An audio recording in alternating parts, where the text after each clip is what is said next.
Herkese salam. Bugün yeni bir YouTube videosuyla sizin qarşınızdayım. Bugün biz ECSG 4 qrammatikasını müzakirə edəcəyik və ümid edirəm ki, bu videodan yararlana biləcəksiniz.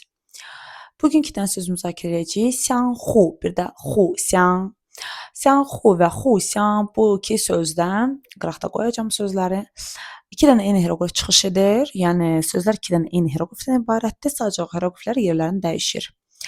Baxaq görək biz bu iki dənə sözü necə fərqli istifadə edəcəyik və nə üçün bu iki söz haqqında biz öyrənməliyik və biz bunların istifadə qaydasını nə üçün bilməliyik. Birinci, xu, xiang bu söz sadəcə olaraq zərf olaraq istifadə olunur. 可以说他们互相尊重.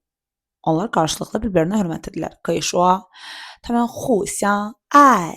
Onlar qarşılıqlı bir-birini sevirlər.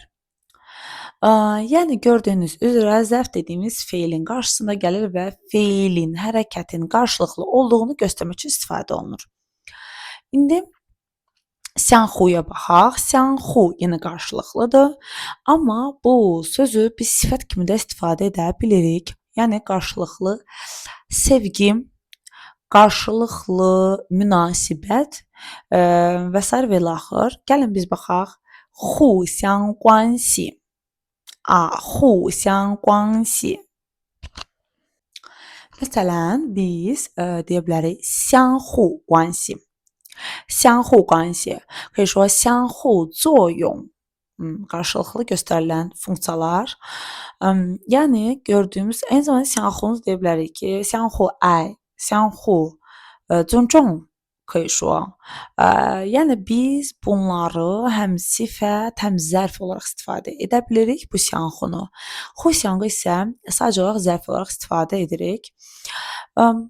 Deməli biz bunu nə üçün bilməliyik? Bu ikinci sual ortalığa burada çıxır. Biz bunu ona görə bilməliyik ki, çünki ECSG imtahanında 4-cü səviyyədə sonda cümlə qurmaq verilir və deməli imtahan strukturuna görə biz 5 dənə cümləni özümüz qurmalıyıq və o sözlərin arasında xianhunu da və yaxud da hu xiangı da salmış ola bilərlər və biz bu situasiyada hansı nəylə istifadə etməli olduğumuzu bilməliyik və doğru istifadə etməliyik ki, balımız kəsilməsin.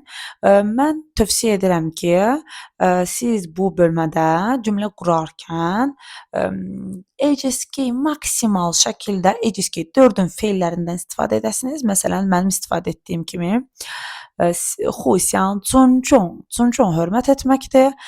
也可以说 bura bu nümunələr əsasında biz deyə bilərik. 他们互相谈生意. Onlar qarşılıqlı biznes söhbətləri eləyirlər. Yəni gördüyünüz kimi çalışıram maksimal şəkildə ECSG 4-ün sözlərindən istifadə edim ki, bal verəm müəllim. Görsün ki, tələbə ECSG 4-ə tam hazırdır və balı ona görə versin.